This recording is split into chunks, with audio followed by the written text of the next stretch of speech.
June 14th, 2023. Well, I want to get back into our coverage of the Ukraine war. Um, it looks like we've been had about a little over a week into the Ukrainian offensive, and well, it's kind of interesting that the mainstream media is really kind of downplaying the whole thing, and really only toward the end of several days, maybe late last week, did they finally even admit that there was an offensive underway, even though it had been going on for some days before that. Um, in fact, there have been several of the units that we've been training, along with our NATO allies, have gone into action. The one particular unit that spearheaded the effort toward the center of the front, because most of the attacks are down in Zaporizhia, which is the southern part of the where the Russian occupied area is. And the objective there has long been advertised, so it's nothing that isn't any surprise to anybody, was to try to penetrate down to the Black Sea and cut the Russian forces near Kherson in two from the ones that are closer back to the Russian recognized border. And this has been kind of an objective. It's been discussed by Ukrainian commentators for some time. And so this 47th Brigade, which was trained by the U.S. in Germany and equipped with Leopard tanks and Bradley fighting vehicles and the like, and some pretty good equipment. And weirdly enough, they also carry American M16 rifles, which is kind of interesting, instead of the AK-74s that are more typical in the Ukrainian army. But anyhow, this unit attacked and basically ran into a lot of trouble, lost a lot of vehicles, tanks, armored vehicles, a lot of trouble with minefields, and a lot of attacks from a mixture of like aircraft, helicopters, and these sort of kamikaze drones, as they're called. As you know, earlier in the conflict, we had introduced the kamikaze drone as a big item. Well, apparently that's really become the item for everybody, and the Russians have really adopted that as one of their signature attack methods, and they're using these to attack the tanks from the top, of course, because while these are heavily armored against frontal attacks from the top are much more vulnerable to shaped charge warheads. So at any rate, that's kind of what's been happening, and the basic results have been there's been several different, two major fronts, I think. The one kind of in the center of that whole area, and one over near the lake that has been drained because of the dam being destroyed. And basically, they've made relatively minor progress, really. I mean, for the amount of casualties taken, they've kind of pushed, maybe a few kilometers in at most into the Russian territory, Russian occupied territory, I should call it.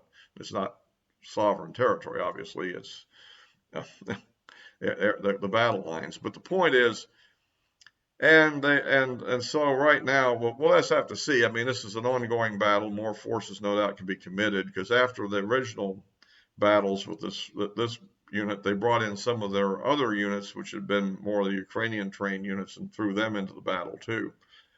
And they were not making too much progress until the weather turned bad. There was some rain and all, which kind of grounded the Russian drones, and so that allowed them to advance and take several villages that have been mentioned. However, they're mostly on the lowland side of a hilly area that's occupied by the Russians, who are now firing down upon them. The latest report from yesterday was that I have that the Russians have now launched a fairly significant counterattack from the south. So we don't know how that's going to play out. I mean, more Ukrainian forces may be thrown into it at any moment, and hard to say. By the way, if you like these videos, please give me a like. It helps with the algorithm. We need to get more subscriptions here. And if you know anybody else that'd be interested, see if you can get them to subscribe too. So that's kind of how the battle is going at the moment. We're looking at the main thing I'm looking for is they haven't even reached the first line of defenses where the Russians have built a string of fortifications and trenches and stuff. I mean, the really heavier fortified areas, they haven't even reached that yet.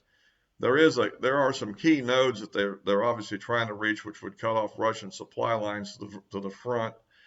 Um, the main Russian tactic seems to be the typical thing, which kind of maybe confuses people in the reporting, is that you put lightly armed mobile forces toward the front, armed with anti-tank weapons and so forth, and essentially they do the damage they can. They direct artillery fire in, and then when faced with overwhelming numbers, they retreat.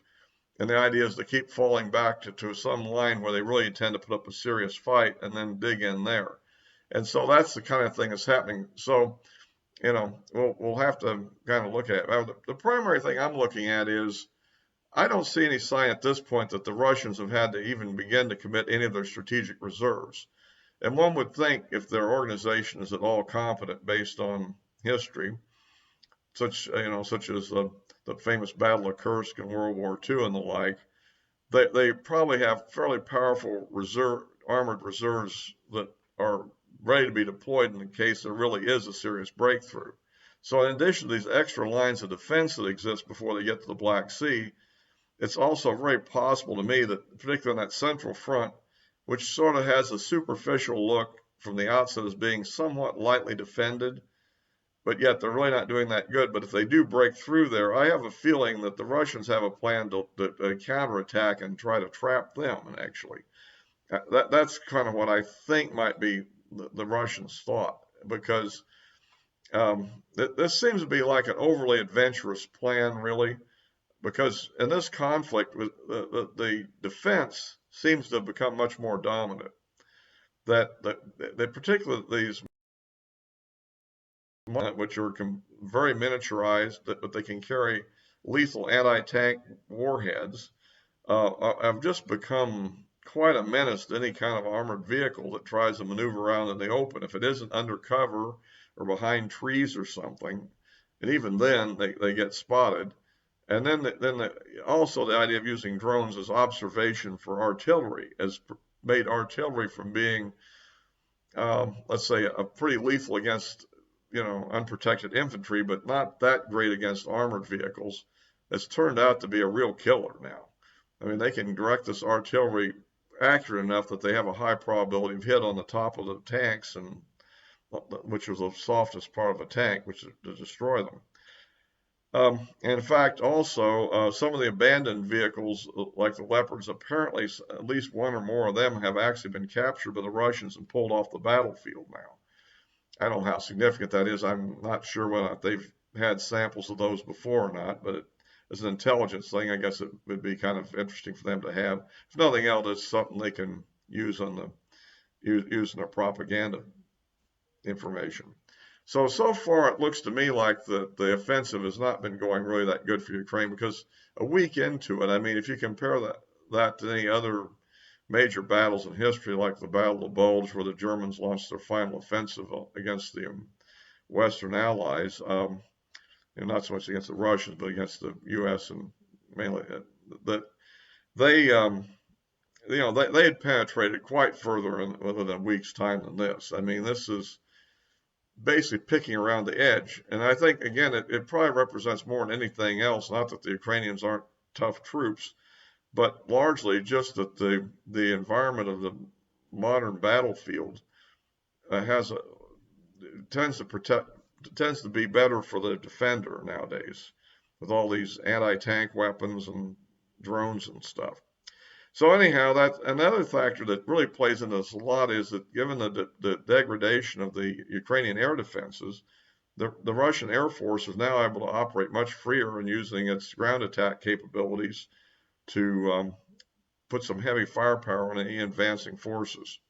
So at any rate, that's kind of my assessment. We'll just have to see what happens as we continue to watch this develop. But so far, it looks to me like this is not going to be a decisive victory for the Ukrainians unless something, moves in their favor rather quickly.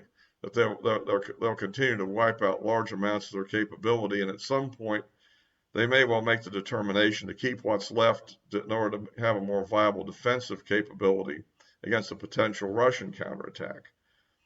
But that's about what I have tonight on this one.